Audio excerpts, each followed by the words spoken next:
अस्सलाम वालेकुम and welcome back. आज की वीडियो के अंदर हम नी पेन की कुछ बहुत ही बेस्ट और इजी एक्सरसाइज के बारे में बात करेंगे, क्योंकि आपने देखा होगा हर घर में किसी दूसरे तीसरे फर्द को नी पेन है, जिसको हम घुटने का दर्द भी कहते हैं। और एक इंसान जो जॉब पे जाता है, जिसने रोज़ाना की अपनी डेली एक्टिविटीज़ को परफॉर्म करना है, अगर उसको ये पेन निकल आती है तो वो उसकी एक्टिविटीज़ बहुत ज़्यादा सारे दिन की डिस्टर्ब हो सकती हैं और वो इस पेन से बहुत ज़्यादा इरिटेट हो सकता है।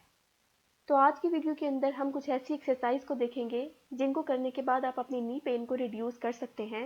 एंड आई एम श्योर कि अगर आप इन एक्सरसाइज को पंचुअलिटी के साथ करते हैं, बाकायदगी के साथ करते हैं और जिस तरह मैं आपको गाइड करूँ आप उसी तरह करें, तो आपकी नी पेन में रिड्यूस हो सकती है। अब एक्सरसाइज को डिस्कस करने से पहले हम जो नी पेन है उसका एक बेसिक सा इंट्रोडक्शन देख लेते हैं कि किस वजह से ये जो आपकी नी की पेन है ये किस वजह से आती है। तो जैसा कि आपको इस पिक्चर में पता चल रहा है, ये आपकी नॉर्मल जॉइंट स्पेस है। ठीक है, नॉर्मल जॉइंट स्पेस में क्या होता है, ये आपकी ऊपर वाली बोन, जो ये आपका बेसिकली अगर नी है तो उसकी ऊपर वाली बोन और नीचे वाली बोन में ये जो आपको नज़र आ रही है ये है नॉर्मल जॉइंट स्पेस। यानी नॉर्मली ये स्पेस होती है और ये इसलिए होती है ताकि आपके नी जॉइंट की जो मूवमेंट है वो हो सके। लेकिन अगर ड्यू टू सम रीज़न ये मूवमेंट लॉस हो गई है तो आपको इस तरह की कंडीशन नज़र आएगी जैसा कि इस पिक्चर में आपको नज़र आ रही है। अब ये जो कंडीशन है इसमें ये जो जिनका गैप नी में डिक्रीज हो जाता है, ठीक है, और एक बात हमेशा याद रखिएगा, गैप आता नहीं, गैप हमेशा कम होता है। ठीक है, ये जो आपका गैप आपको नजर आ रहा है ये वहां पे गैप कम होता है। इसको हम कहते हैं osteoarthritis.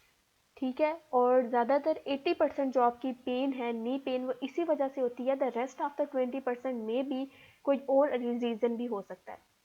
So better option is instead of going knee replacement, do perform exercise. ठीक है, नी रिप्लेसमेंट करने की बजाय अगर आप एक्सरसाइज पे फोकस करें और एक्सरसाइज को परफॉर्म करें तो आप इस नी पेन से ठीक हो सकते हैं। And the exercise that I am going to tell is very normal and simple exercise, so you must have to do this exercise. अब हम आ जाते हैं अपनी एक्सरसाइज के ऊपर। तो हमारी एक्सरसाइज नंबर 1 कुछ इस तरह से होगी। अब आपने क्या करना है, आपने जिस तरह मैं आपको बताऊंगी आपने इन पिक्चर्स पे फोकस करना है। ठीक है, ये है आपकी पिक्चर नंबर 1। अब क्या होता है, जिसको नी ऑस्टियो अर्थराइटिस है यानी इन्फ्लामेशन है नी में, तो इट माइट बी पॉसिबल कि उससे सीधी पोजीशन में लेटा ना जाए। ठीक है, क्योंकि इस एक्सरसाइज को परफॉर्म करने के लिए उससे सीधी पोजीशन में नहीं लेटा जाएगा। देन आपने उसको क्या करना है, ये आपकी होती है प्रोन पोजीशन। ठीक है, यानी पेशेंट को आपने उल्टा लिटाना है। जब वो प्रोन पोजीशन में लेट जाएगा पेशेंट, ठीक है, सेकंड पिक्चर यानी ये, इसमें पेशेंट ने क्या करना है, फॉर एग्जांपल आप सपोज करें कि जो पेशेंट जिसको नी में पेन है वो ये वाला उसका नी है। ठीक है, जिसको वो ऊपर ये पिक्चर में जो पेशेंट है ऊपर कर रही हैं। अब क्या होगा, स्लोली स्लोली बिल्कुल उसने अपना जो नी है, जो अपनी लेग है, उसको उठाते जाना है। ठीक है, बिल्कुल स्लोली, बी रिमेंबर दैट कि इसको स्पीड अप नहीं करना। और उसको उठा के now focus on this picture, इस 90 डिग्री के एंगल पे लेकर आना है। ठीक है, ये 90 डिग्री के एंगल पे जब उसका नी आ जाएगा देन उसने इसको रिलैक्स कर देना है। ठीक है, और रिलैक्स भी उसने बिल्कुल स्लो स्पीड के साथ करना है, स्पीड अप नहीं करना।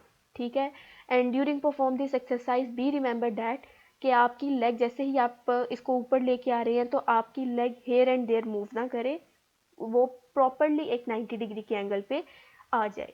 अब इस एक्सरसाइज का क्या फ़ायदा होगा, यानी इसको परफॉर्म करने से आपको क्या फ़ायदा मिल सकता है। So very first one is कि आपकी इन्फ्लेमेशन कंट्रोल हो जाएगी। सेकंड इज़ जो आपको मूवमेंट है, यानी ड्यू टू नी पेन आपकी वहाँ पे मूवमेंट रिस्ट्रिक्ट हो गई है तो आपकी मूवमेंट भी स्टार्ट हो जाएगी। एंड थर्ड, आपकी जो इंक्रीज भी करेगी वो मूवमेंट। ठीक है, अगर आप इस एक्सरसाइज को प्रॉपरली कर रहे हैं। एंड लास्ट इज़ आपकी जो पेन थी वो रिड्यूस कर जाएगी। So this is very simple and easy exercise. आप इसको अपने घर में भी ये एक्सरसाइज को परफॉर्म कर सकते हैं।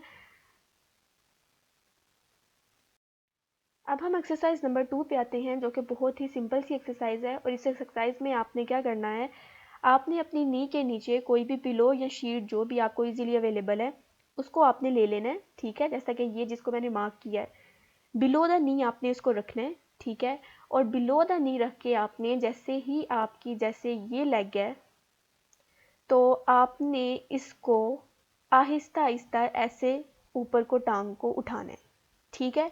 ये एक्सरसाइज बहुत ही सिंपल एक्सरसाइज है।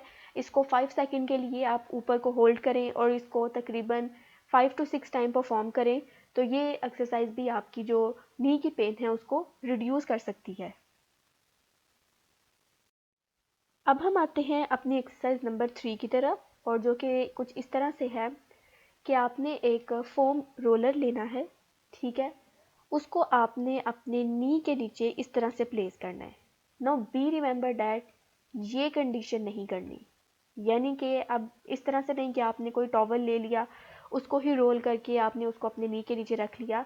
अब जब आप टॉवल को रोल करके रखेंगे तो आप जैसा कि पिक्चर में भी दे सकते हैं, उसकी प्रॉपर वो शेप नहीं देगी, और वो ऊपर वेट डालने से नी का जब आप करेंगे तो ये आपका जो टॉवल है ये नीचे को अपनी शेप डिस्टर्ब कर सकता है।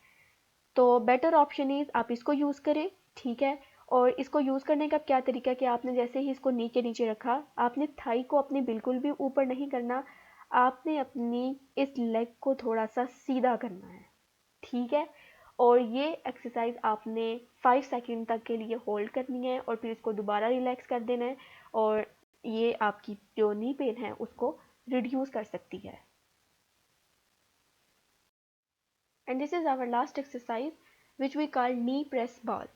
इसको हम नी प्रेस बॉल इस वजह से कहते हैं क्योंकि इसके अंदर हम बॉल का यूज़ कर रहे हैं, और इस बॉल को हमने बिलो द नी रखना है, और बिलो द नी रख के इसको हमने थोड़ी देर के लिए प्रेस करना है। और during pressing be remember that कि आपने हील को, अपनी हील जो है उसको आपने ऊपर को नहीं उठाना, और इस पोजीशन को आपने तकरीबन 5 सेकंड के लिए करना है।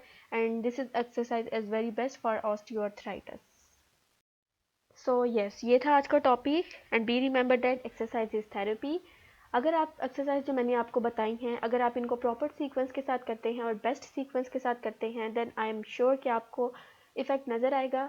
लेकिन अगर आप इनको नहीं करते तो ऑब्वियसली आपको इफ़ेक्ट नज़र नहीं आएगा, because I see so many people कि कुछ लोग इस तरह से अपने आप को, मतलब एट अ टाइम वो अपने आप को डिफरेंट एक्सरसाइज पे इन्वॉल्व कर लेते हैं, जिससे उनको एक का भी इफ़ेक्ट नज़र नहीं आता। आपको एटलीस्ट एक टाइम के अंदर 2 या 3 मैक्सिमम बस इतनी एक्सरसाइज रखनी चाहिए। अगर आप इनको थोड़ी देर के लिए परफॉर्म करें, अगर आप इनका इफ़ेक्ट आपको नज़र आ रहा है तो इनको आप रेगुलरली परफॉर्म करें। लेकिन अगर आपको ठीक है नहीं इफ़ेक्ट नज़र आ रहा है, देन आप इसको चेंज कर सकते हैं। So thank you so much for being so attention. Stay blessed and stay happy.